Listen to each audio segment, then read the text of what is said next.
Radhe Radhe friends. आज मैं आप सभी के साथ एक कच्चे आलू से बहुत ज़्यादा टेस्टी और झटपट से बन जाने वाली सब्जी की रेसिपी शेयर कर रही हूँ।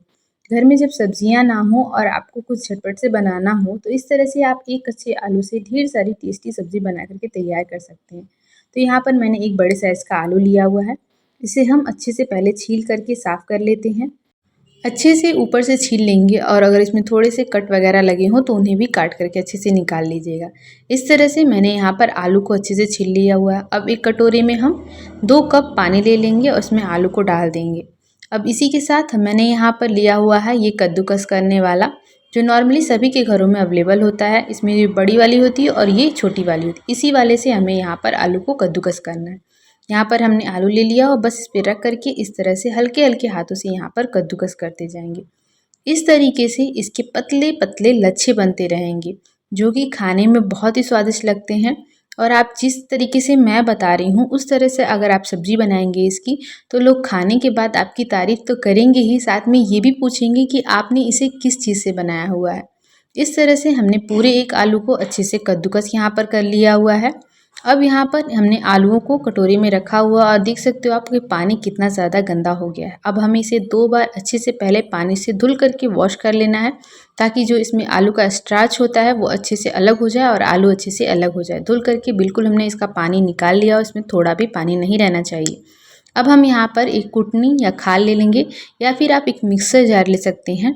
उसमें भी 2 हरी मिर्च डाल लीजिए और साथ में ही 3 से 4 लहसुन की कलियाँ इस तरह से डाल दीजिए और आधा इंच अदरक का टुकड़ा।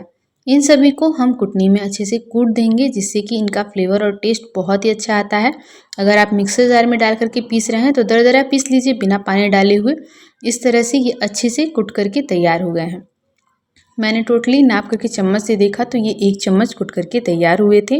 साथ में ही हम इसमें 1.5 चम्मच डालेंगे बेसन, स्वाद के अनुसार नमक और आधी चम्मच हल्दी पाउडर। इन सभी चीज़ों को अच्छे से हम अपने हाथों की हेल्प से मिक्स करेंगे। अब यहाँ पर जितनी भी आपको बेसन की आवश्यकता लगेगी उस हिसाब से आप यहाँ पर कम या ज़्यादा डाल सकते हैं। अगर आलू के लच्छों में पानी ज़्यादा होगा तो वो ज़्यादा बेसन लेंगे, और अगर आपने अच्छे से पानी निकाला हुआ तो वो 2 चम्मच बड़े चम्मच के हिसाब से 2 चम्मच में अच्छे से मिक्स हो जाएंगे। तो इस तरह से हमने आलूओं को अच्छे से आपस में मिक्स कर लिया हुआ है। आप चाहें तो इसमें मसाले वगैरह यूज़ कर सकते हैं, बट बिल्कुल सिंपल तरीके से बनाइए, बहुत ही टेस्टी लगता है। कम मसालों के साथ स्वादिष्ट और हेल्दी सब्जी बनती है। यहाँ पर मैंने एक भगोने में पहले से ही 4 बड़े कप पानी रख दिया था उबलने के लिए।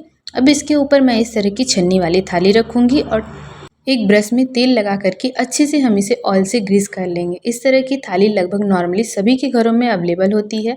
अब हमने आलू को और बेसन को जो फेंट करके रखा है साइड में, छोटी छोटी टिक्कियाँ बनाते हुए इस पे एक एक, बहुत बड़े साइज़ की नहीं और बहुत छोटे भी नहीं, मीडियम साइज़ की बनाते हुए इस तरह से इस पे हल्के हाथों से रखते जाएंगे। और यहाँ ध्यान दीजिएगा कि जो हमने आलू का बैटर बनाया वो थोड़ा सा गाढ़ा ही होना चाहिए, क्योंकि जो सूजी आलू होता है ना वो भी अपना एक्स्ट्रा मॉइस्चर निकालता है, तो और भी गीला हो सकता है, इसलिए थोड़ा सा गाढ़ा ही से रखिएगा। अब इस तरह से सभी को रखने के बाद हम इसे ढक देंगे और ढक ढक करके इसे मीडियम फ्लेम पर 15 मिनट के लिए पकने के लिए छोड़ देंगे। अब हम एक मिक्सर जार में छोटा सा टुकड़ा अदरक का और 4 से 5 लहसुन की कलियाँ ऐड करेंगे। साथ में ही आधा प्याज मोटे मोटे पीसेस में कटे हुए डालेंगे। आधी चम्मच यहाँ पर मैंने साबुत धनिया ली हुई है। आप चाहें तो 1 1/3 टीस्पून यहाँ पर सरसों धनिया पिसा हुआ भी इस्तेमाल कर सकते हैं। आधी चम्मच जीरा और लगभग 10 से 15 काली मिर्च के दाने लेंगे। 2 चम्मच पानी डालेंगे और अच्छे से इसे एकदम फाइन इसका पेस्ट बना करके हम तैयार कर लेंगे। इसी के साथ मैं आप सभी को दिखा भी देती हूँ कि हमने यहाँ पर मसालों को बिल्कुल अच्छी तरीके से पीस करके तैयार कर लिया हुआ। अब यहाँ पर हम मसालों को ढक करके रख देते हैं साइड में, जब हमें इनका काम होगा तब हम इस्तेमाल करेंगे। कढ़ाई में हम 1 चम्मच तेल डालेंगे, साथ में आधी चम्मच जीरा, हल्के सा जीरा को मीडियम फ्लेम पर भुनने देंगे और इसमें डालेंगे 1 तेज पत्ता छोटे छोटे पीसेस में तोड़ करके, साथ में ही 1 प्याज पतले पतले लच्छों में काट करके डालेंगे। आप यहाँ इस रेसिपी में प्याज की क्वांटिटी कम या ज़्यादा आप अपने हिसाब से कम कर सकते हैं, जैसा भी आप चाहते हैं। अगर आप ज़्यादा बना रहे हैं सब्जी तो उस हिसाब से इसमें प्याज की मात्रा और मसालों की मात्रा को बढ़ा लीजिएगा।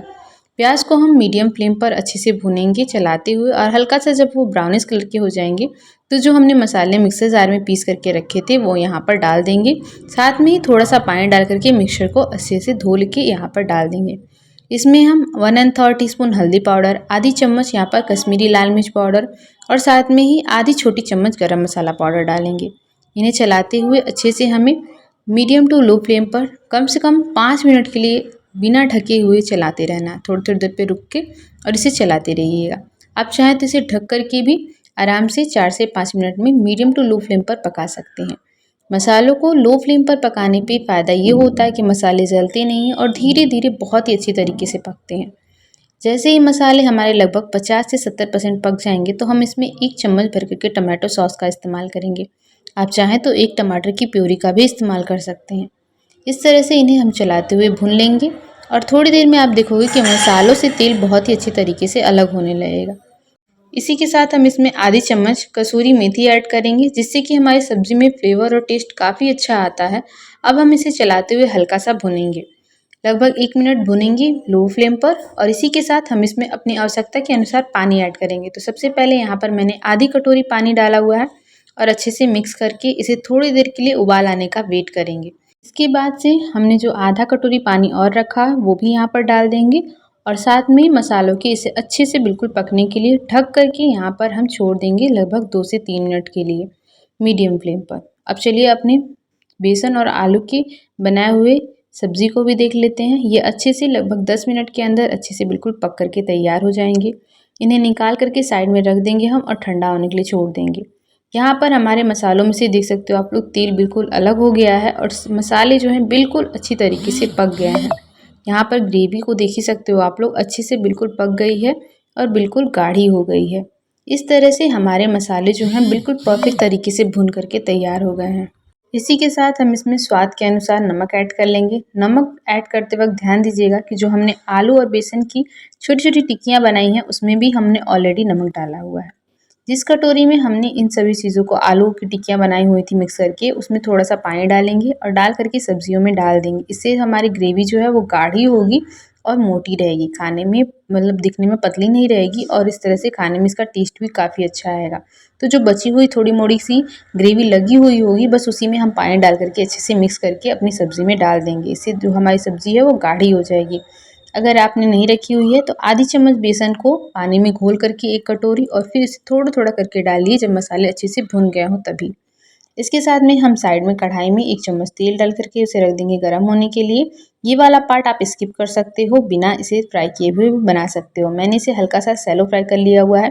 नाश्ते को छन्नी वाली थाली से हम चाकू की हेल्प से अलग कर लेंगे, क्योंकि इस वक्त तक ये पूरी तरीके से ठंडा नहीं हुआ रहता है, हल्का हल्का ठंडा हुआ रहता है, जिसकी वजह से ये थोड़ा थोड़ा छन्नी में चिपका हुआ रहता है। यहाँ पर सभी को निकालने के बाद हम इसमें एक एक करके इन सभी को डाल देंगे। थोड़ी देर के लिए मीडियम फ्लेम पर इन्हें किनारे की तरफ से नीचे वाले हिस्से की तरफ से इन्हें हम भुनने के लिए छोड़ देंगे। बस हमें बहुत ज़्यादा इन्हें फ्राई करके नहीं रखना है, बस हल्का सा, ताकि ये सोंधे सोंधे से हो जाए और इनका टेस्ट जो है वो काफ़ी अच्छा आएगा हमारी सब्ज़ी में इनसे। तो आप इस वाले पार्ट को चाहें तो स्किप कर सकते हैं। बिना इसके भी आप बनाएंगे तो सब्ज़ी का टेस्ट काफ़ी अच्छा आएगा, क्योंकि हमने ग्रेवी वगैरह काफ़ी अच्छी बनाई है और इस तरह से आप कम तेल में भी बहुत ही टेस्टी सब्ज़ी बना करके तैयार कर सकते हैं। अब यहाँ पर मैंने उलट-पुलट करते हुए इन्हें दोनों तरफ से हल्का सा गोल्डन कर लिया हुआ है। बस देख सकते हो आप लोग, बहुत ज़्यादा नहीं फ्राई किया, बस हल्का सा इसे हमने सेका हुआ है तेल में। बस इसी तरीके से बाकी के जो बचे हुए हैं टिक्कियाँ हमारी आलू की, उन्हें भी हम यहीं पर डाल करके दोनों तरफ से उलट-पुलट करते हुए सेक लेंगे। आराम से 1 मिनट लगेगा आपको ये वाला प्रोसेस करने में। गर्मा-गर्म तेल में डाल करके तुरंत उलट-पुलट करेंगे और ये हल्के-हल्के गोल्डन हो जाएंगे। अब हमारी ग्रेवी जो है वो अच्छे से पकी हुई है। इसमें हम अपनी टिक्कियों को डाल देंगे और डाल करके यहाँ पर अच्छे से हम फैला देते हैं, जिससे कि ये ग्रेवी में अच्छे से चली जाए। इसी के साथ हम इन्हें उलट-पुलट करते हुए ग्रेवी के साथ मिक्स कर लेंगे और फिर इन्हें हम ढकेंगे और थोड़ी देर के लिए पकाएंगे, जिससे कि ये ग्रेवी के साथ अच्छे से मिल जाए और इनका फ्लेवर और टेस्ट जो है ग्रेवी के साथ और भी ज़्यादा टेस्टी और यम्मी आएगा हमारी सब्ज़ी का। इस तरह से चलिए इन्हें ढक देते हैं और ढक करके लो फ्लेम पर पकाइएगा। सब्ज़ी का जब भी आप पकाते हैं तो कोशिश कीजिए कि थोड़ा सा ज़्यादा टाइम दीजिए सब्ज़ी को पकने के लिए। जब भी आप उसे मीडियम टू लो फ्लेम पर करके पकाएंगे तो सब्ज़ी हमारी धीरे धीरे मीडियम फ्लेम पर अच्छे से बिल्कुल पकती है और साथ में मसाले अच्छे से भुनने की वजह से उनका फ्लेवर और टेस्ट जो है और भी ज़्यादा बढ़ जाता है और खाने में और भी ज़्यादा स्वादिष्ट लगती हैं। तो इस तरह से लीजिए हमारी सब्ज़ी बन कर के तैयार हो गई है। मुझे यहाँ पर ग्रेवी थोड़ी सी और चाहिए थी, तो मैंने यहाँ पर 1 कप पानी हल्का गुनगुना यहाँ पर लास्ट में ऐड किया हुआ है। जभी भी आप पानी लास्ट में ऐड कर रहे हो तो कोशिश कीजिए कि गर्म पानी ही ऐड कीजिए, वरना इसमें से पानी का फ्लेवर अजीब सा कच्चा-कच्चा टाइप का आने लगता है और पंछू-पंछू टाइप की हमारी सब्ज़ी लगने लगती है। थोड़ा-सा टेस्ट में चेंज हो जाता है और उतना मज़ा नहीं आता है सब्ज़ी में। तो इसलिए इसे बिल्कुल लो फ्लेम पर अच्छे से पका लीजिए। पानी हमने लास्ट में गरम डाला और लीजिए हमारी फर्स्ट क्लास की ग्रेवी तैयार हो गई और साथ में सब्ज़ी भी बन कर के तैयार हो गई। तो इस तरीके से एक कच्चे आलू से अपने घर में सभी को बना करके सब्ज़ी खिलाइए और ढेर सारी तारीफ़ें बटोरिए। तो इस रेसिपी को ट्राई ज़रूर से कीजिएगा। आज की कैसी लगी आपको मेरी ये रेसिपी, मुझे जाते-जाते कमेंट बॉक्स में बताना बिल्कुल मत भूलिएगा। तो चलिए फ्रेंड्स, मिलते हैं एक नई और टेस्टी रेसिपी के साथ। तब तक के लिए bye bye and take care.